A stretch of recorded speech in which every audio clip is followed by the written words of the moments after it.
The head coach for the Nuggets, Mike Malone. They closed that second quarter on a 16-2 run. We had 5 turnovers during that stretch. But the beauty of us is having gone through it against Utah, having gone through it against the Clippers in the previous game, we weren't down on ourselves. We knew what it was going to take to get out of that hole, play great defense, to outscore them 64-35 in the second half, to hold them to 26% from the field while we shot 61. It was just amazing. We had 11 straight stops at one point. Coming into this round, they were the #1 offense in the playoffs. So I'm running out of adjectives, superlatives, whatever you want to call it, to speak on our team, because that is a tough, resilient group of you-know-what. So I love our team. I love our team. I love our toughness. All right, next question will go to Mike Singer. Mike, go ahead. Hey, Michael, can you describe what happened in the third quarter to your team, particularly after that hard no call on Jamal? Yeah, I mean, it was when you're in these elimination games, our 5th straight win in an elimination game, there is no tomorrow. So you have to understand the urgency that was needed being down 16. And we felt that, we didn't get a call here, didn't get a call there. Jamal goes down on a made basket, no foul call. And we always rally around each other. And it's no secret, we won this game with our defense. And when we defend, that gets our offense rolling, and we can get out and attack. And I mean, some of the shots that Nikola hit, some of the plays that Jamal made, I thought Torrey Craig was phenomenal. Gary Harris's offense, 3-point shooting, attacking the basket, Michael Porter. So this was a group effort. And that third quarter was one of our best third quarters that I can ever remember in my 5 years. All right, next we'll go to Matt Moore. Matt, go ahead. Michael, I know you're going to be proud of the defense. You mentioned after Game 5 the offense was going to have to be better. After Game 4, rather, the offense was going to have to be better. It's been better. The ball's been moving more. Has there been anything that you guys have done in terms of tactics or just execution that's gotten the ball moving more to get more guys in rhythm? Well, I think one thing we've talked about is, against that team, you can't hold the ball. They have 3 of the best on-ball defenders in the NBA. They're very big. They're very physical. So if you hold on to it, you're not creating any advantage. You have to trust the pass and trust your teammates. And tonight we had 26 assists. Second half, much better job taking care of it. Turnovers were an issue early on. But I thought in Game 4, I believe it was, Matt, our defense was phenomenal. We couldn't score. We never got a payoff from our defense in that game. We were very slow and lethargic, lacking energy.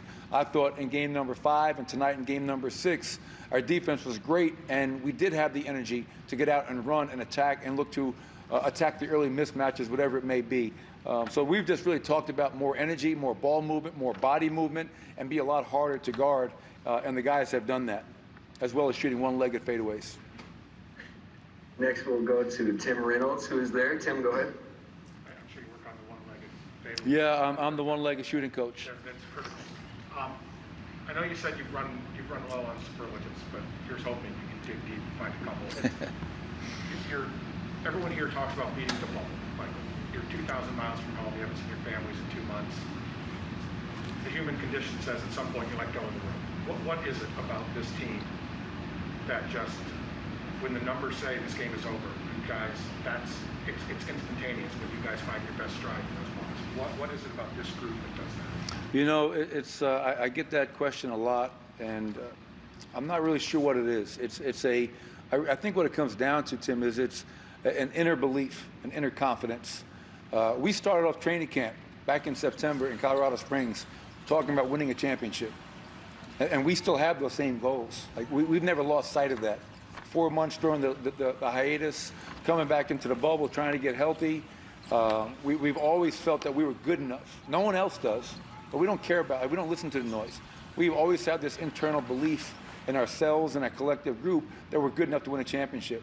And we find it funny that the narrative is like, oh, the Nuggets are a cute team. Oh, what a good story.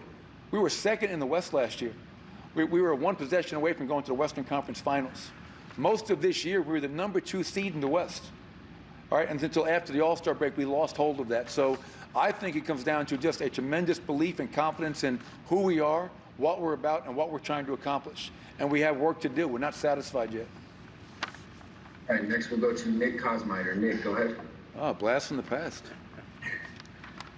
Michael, Kawhi Leonard, 25 points tonight, but needed 18 shots to get there. Even on the nights that he's had big scoring outputs, he's had to have a lot of volume to do that. What's been the key to what you guys have been able to do, on a guy that has such playoff success like him? Yeah, I think he's a great player. I knew he was a great player, but when you're in a series, 6 games now going to 7, you see a guy up close and personal. The respect I have for Kawhi Leonard is even that much more. How he carries himself, how he handles himself, and on top of being a fantastic player. You have to give Jeremy Grant credit. You have to give Gary Harris credit. And I thought Torrey Craig was phenomenal. I thought our bench really impacted this game. Michael Porter, Torrey Craig, Monte Morris, most notably. But one guy can't guard Kawhi. It takes 5 guys guarding the ball. And so when he looked to attack, we were in the gaps. When he played pick and roll, we were up at the level, showing him a crowd, trying to make life difficult for him as best we can. And now 8 of 18, there were shots that he missed that he normally makes. So by no means are we saying that we have the answer to stop Kawhi Leonard. He'll be great, I'm sure, in Game 7. But our guys have embraced the challenge of guarding him, not just one-on-one, but as a 5-man unit on the court. All right, we have time for one more here, and we will end with Jeff Zilgit, who is there. Jeff, go ahead. 2 questions, Michael, if you'll allow. You talked in pregame about some of the calming presence that Jokic provides to your team. How did that manifest itself tonight, maybe especially in the second half? And then Gary Harris, I know he started to come around defensively in the first series. Right. Found his offense in the second half especially. Yep.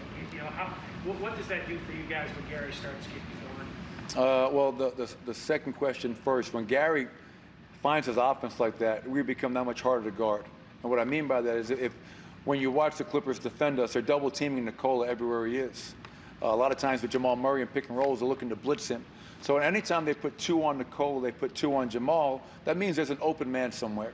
And the only way you're going to get them out of double teaming is if somebody else steps up and makes a play and makes a shot.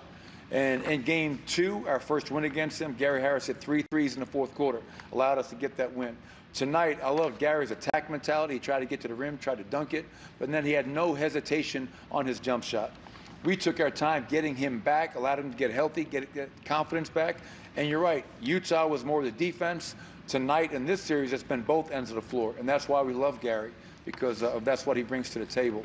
Regarding Nikola, his demeanor, I think as a group collectively at halftime, as a coach, when you're down 16 points, a lot of times you go in there, you want to fire him up. It was just saying, fellas, we understand where we are. We've been here before. Now the question is, how do we get out of it? It's going to take defense. It's going to take execution. We got to stop turning the ball over.